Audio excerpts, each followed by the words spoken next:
कहानी है रामपुर गांव की, जहां के मर्द महिलाओं को हमेशा नीचा दिखाने की कोशिश में रहते। अरे अभी तक खाना नहीं आया, क्या मुझे एक और शादी करने की जरूरत है? नहीं जी नहीं, ऐसा मत करना, वरना मैं कहाँ जाऊंगी। खाना लेकर मैं अभी आई जी। गांव की पंचायत में भी फैसले हमेशा औरतों के खिलाफ ही रहते। मैं जो फैसला सुनाता हूँ वो भगवान की आज्ञा होती है। इस लड़के ने अपने मन से शादी करके अच्छा नहीं किया। लड़के को घर भेज दो और इसकी शादी इसकी जाति की किसी लड़के से करवा दो, लेकिन ये लड़के, इसे तो गांव के बाहर निकाल दो। नहीं नहीं जमींदार साहब, ये क्या बोल रहे हैं? ऐसा नहीं हो सकता। मेरी बेटी मासूम है, इसे अच्छे बुरे की समझ नहीं है। अरे कहाँ जाएगी ये बेचारी? कहाँ जाएगी? इतनी चिंता है तो पूरे परिवार का गांव निकाला कर देते हैं। बेचारे पूरे बसे बसाए परिवार को गांव छोड़ना पड़ता है। चाहे जो हो, अगर बेटियों को कंट्रोल नहीं कर सकते तो गांव में रहने का कोई मतलब नहीं है। यहाँ औरतों को दब कर रहना होगा। कोई भी अपने हिसाब से कुछ नहीं कर सकता, सब ईश्वर की मर्जी से ही होगा। तभी गांव का एक आदमी दौड़ा दौड़ा आता है। सरपंच साहब, जमींदार साहब, वो कालिया है ना, उसकी बेटी पढ़ने के लिए शहर जा रही है। अच्छा, ये कब हो गया? और कालिया की हिम्मत कैसे हो गई ऐसा करने की? लेकर आओ उसे और उसकी बेटी को। बस फिर क्या था, हाजिर हो जाते हैं कालिया और उसकी बेटी सरपंच के सामने। अरे कालिया, ये क्या सुनने में आ रहा है? बेटी को इंजीनियर बना रहा है तू? और ये बता, गांव में तो स्कूल नहीं है, फिर कहां से इतनी क्लास पास कर गई तेरी बेटी? राधा, जो कि कालिया की बेटी है, उसे लगता है कि सरपंच उसकी तारीफ कर रहे हैं। सरपंच जी, मैंने ऑनलाइन पढ़ाई की है, डिस्टेंस लर्निंग से। सभी में मैंने अच्छे नंबर पाए हैं, जिसे देखते हुए शहर की इंजीनियरिंग कॉलेज में मुझे स्कॉलरशिप मिली है। वाह जी वाह, क्या होती है ये? पहले तो ये बताओ, फिर आगे की बात करते हैं। पूरा गांव राधा की बात सुन रहा था और राधा बोलती जा रही थी। तो ऐसे मैं फ्री में एक अच्छी शिक्षा लेकर गांव में जो कुछ परेशानियां हैं, जैसे बिजली, पानी और इंटरनेट जैसी समस्याओं के लिए काम करूंगी। मैं गांव को शहर से जोड़ने के लिए पुल का निर्माण करवाने का प्रस्ताव रखूंगी। मुझे पूरी उम्मीद है कि जल्द ही हमारा गांव भी तरक्की की राह पर चल पड़ेगा। राधा की बात सुनकर सारे गांव वाले ताली बजाने लगते हैं। सरपंच को समझ नहीं आता कि वो क्या करे। चुप रह नादान लड़की, गांव के खिलाफ जाने के लिए तुझे गांव से बेदखल कर दिया जाएगा, वो भी पूरे परिवार के साथ। और हाँ, अगर ठीक से गांव में रहना चाहती है तो ये पढ़ाई लिखाई छोड़ दे। हम तेरे लिए गांव का कोई होनहार लड़का देखेंगे। तभी गांव का एक आदमी बोल पड़ता है। अरे नहीं नहीं सरपंच जी, राधा बिटिया जो बता रही है, अगर वैसा हो जाए तो हम लोगों को पैसा कमाने के लिए बाहर नहीं जाना पड़ेगा। हाँ जी, और ना ही कोसों दूर पानी के लिए भटकना पड़ेगा। हमारे बच्चे भी अच्छी पढ़ाई कर सकेंगे और आगे बढ़ेंगे, ना कि हमारी तरह खेती करते बैठेंगे। क्यों गांव वालों, राधा बिटिया का साथ देना चाहिए ना। सरपंच देखता है कि गांव राधा के साथ है तो वो चुप हो जाता है। वो घर आकर अपने सलाहकार से बात करता है, जो बहुत ही चालाक किस्म का इंसान होता है। अरे सरपंच साहब, आपको बहुत ही होशियारी से काम लेना पड़ेगा। एक बार गांव तरक्की कर गया, यहाँ के बालक पढ़ लिए तो कोई ना पूछेगा आपको। और फिर ये जो बेटा और बेटी है ना आपके, इनको भी आम लोगों की तरह ही जी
ना होगा।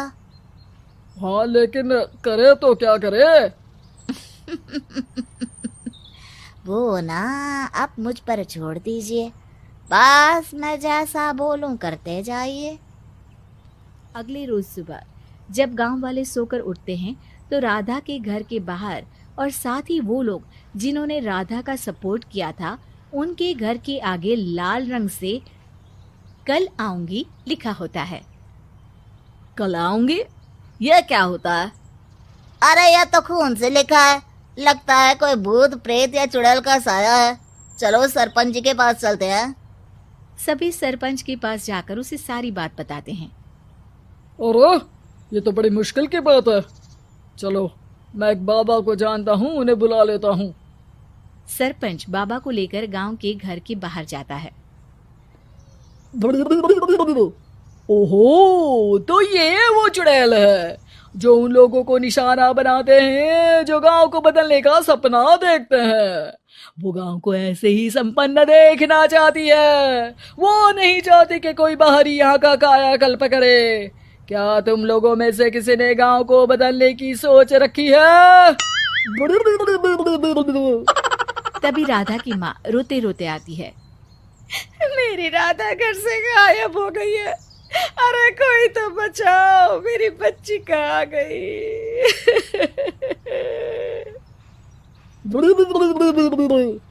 ले गई वो चुड़ैल, तेरी बच्ची को ले गई। अब वो उसे श्रापित करके छोड़ेगी, उस पर चुड़ैल का साया हो जाएगा। तभी बुरी सी हालत में राधा भी वहां आ जाती है। उसके बाल चुड़ैल की तरह फैले होते हैं और कपड़ों में खून लगा होता है। सभी राधा को देखकर डर जाते हैं। माँ, पता नहीं मुझे कौन उठा कर ले गया था। अरे दूर दूर हो जा चुड़ैल, अब हम लोग इस गांव में नहीं रुकेंगे। अरे कैसे बातें कर रहे हैं आप? कल तो आप मेरे भरोसे गांव का हुलिया बदलने, अपने बच्चों को पढ़ाने और तरक्की उन्नति की बात कर रहे थे, तो आज क्या हो गया आपको? ये फिर तुम लोगों को बहकाएगी। ये चुड़ैल गांव में आ चुकी है, ऐसे ही ये तुम्हारे घर के बच्चों को भी ले जाएगी।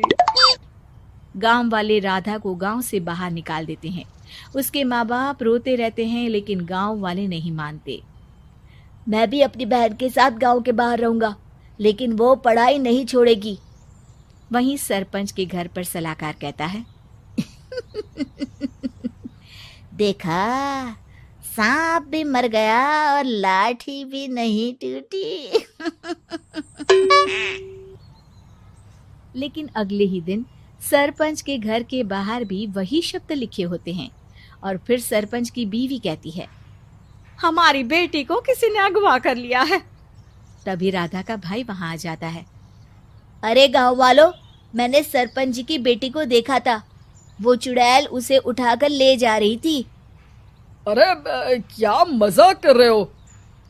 नहीं नहीं सरपंच जी, आप नहीं जानते, वो चुड़ैल अब आपकी बेटी में आ जाएगी, जैसे राधा के अंदर आ गई थी। तभी सरपंच की बेटी वैसी ही हालत में वहां आती है जैसे राधा आई थी। पापा, पता नहीं कैसे मैं गायब हो गई थी। चुड़ैल, इसके अंदर भी चुड़ैल का साया है, मारो इसे। अरे नहीं नहीं, इसे भी राधा के पास गांव के बाहर ही भेज दो। अरे चुप रहो, मेरी बेटी कहीं नहीं जाएगी और चुड़ैल बुड़ैल कुछ नहीं होता है।